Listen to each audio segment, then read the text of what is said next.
ఎదుటివాడికి చెప్పేదానికి నీతులు ఉన్నాయన్నట్టుగా ఇప్పుడు సోమిరెడ్డి వ్యవహారం ఏ విధంగా అయిందంటే, నేను పాటించను నీతులు, నేను పాటించను నీతులు నేను చెప్పి ఎదుటివాడికి మాత్రం నీతులు చెప్తాను అనేటువంటి విధంగా ఇప్పుడు ఆయన తయారయ్యి కస్మూరులో ఒక దళిత సర్పంచ్ ఉన్నాడు, వైఎస్ఆర్ కాంగ్రెస్ పార్టీకి సంబంధించినటువంటి శివకుమార్ అనేటువంటి వ్యక్తి. ఆ పిల్లవాడి మీద తెలుగుదేశం వాళ్ళు కొంతమంది లేనిపోయినటువంటివన్నీ రకరకాలుగా రోజు సోషల్ మీడియాలో అసహ్యమైనటువంటి ట్రోలింగ్ స్టార్ట్ చేశారు. అక్కడంత తినేసాడు, ఇక్కడంత తినేసాడు, ఎంత అవినీతి చేశాడు, ఆ విధంగా తయారయ్యాడు, ఇన్ని లక్షలు ఇన్ని కోట్లు సంపాదించాడు. ఒక పంచాయతీలో కోట్లు సంపాదించేటువంటి అవకాశం ఉండేది. ఏదన్నా ఉంటే పాపం చంద్రమోహన్ రెడ్డికే నాక్కోవడానికి చోటు లేకుండా ఉంటే నేను ఈడకి ఎవడన్నా ఏలు పెట్టడానికి కూడా చోటు ఇవ్వలేటువంటి పరిస్థితి. అయితే ఆ సర్పంచి పాపం ఆవేశం పట్టలేక ఒక మెసేజ్ పెట్టాడంటే, నేను మీ ఇంటి దగ్గరికే వస్తా, మీ ఇంటి దగ్గరే తేల్చుకున్నాం, ఏదన్నా ఉంటే మీరు లేదా బహిరంగ చర్చకు వస్తారా రండి అని చెప్పెట్టాడు. బహిరంగ చర్చకి ఎవరు సిద్ధం కాలే.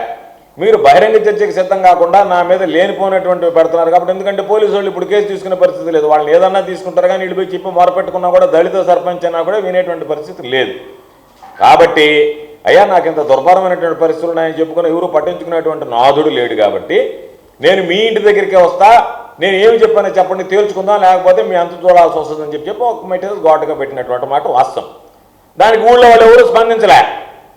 కానీ శ్రీమాన్ చంద్రమోహన్ రెడ్డి గారు దానికి స్పందించి ఆయన వ్యవహార శైలి ఏ విధంగా ఉంది, ఆయన వాడినటువంటి భాష ఏ విధంగా ఉంది అనేటువంటిది ఒక్కసారి మీకు వినిపిస్తాను, మీరు వినండి. మీడియా ద్వారా ప్రజలు కూడా వింటే అబ్బా ఇంత సంస్కారవంతుడా సర్వేపల్లి శాసనసభ్యుడని ఈరోజు అందరూ కూడా అనుకునేటువంటి పరిస్థితి ఏర్పడుతుంది. నాయన ఒక్కసారి ఆయన వీడియో వినిపించమ్మా.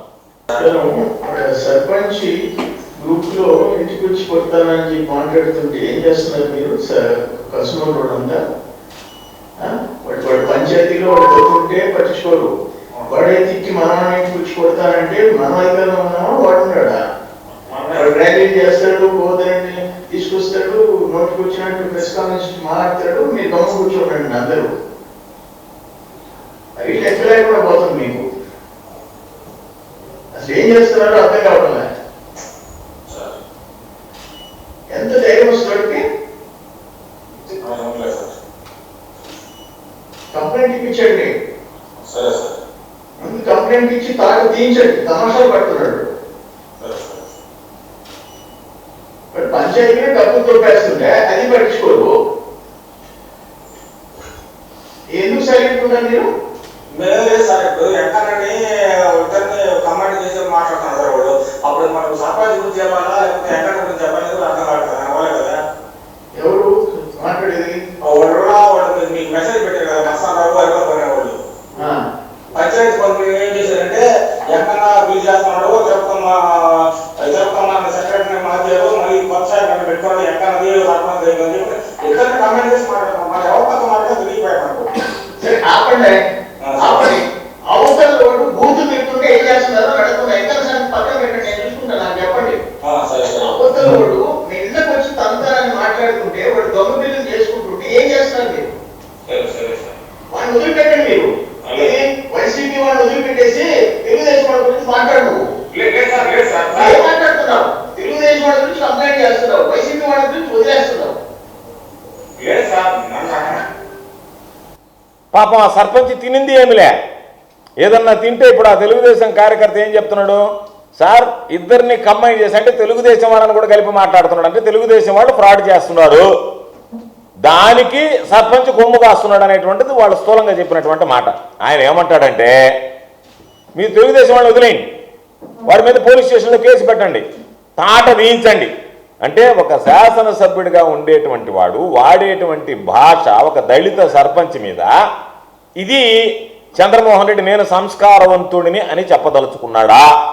లేదు అవినీతి సాక్షాత్తు మీ కార్యకర్తే చెప్తున్నాడు, నువ్వు కేసు పెట్టమంటే ఏమని పెడతాం సార్, మన నాయకుడు కూడా వాళ్ళతో కంబైన్ అయినాడు అని చెప్పి వీళ్ళు మెసేజ్లు పెడుతున్నారు మాట్లాడుతున్నారు అని చెప్పాడు. దాని అర్థమైంది, నువ్వేమంటున్నావు, సరేలేవా అదేదన్నా ఉంటే నేను చూసుకుంటాను అంటే ఆ కమిషన్ ఏదన్నా ఉంటే నేను మాట్లాడుకుంటాను ఆయన దగ్గర. అర్థమైందా?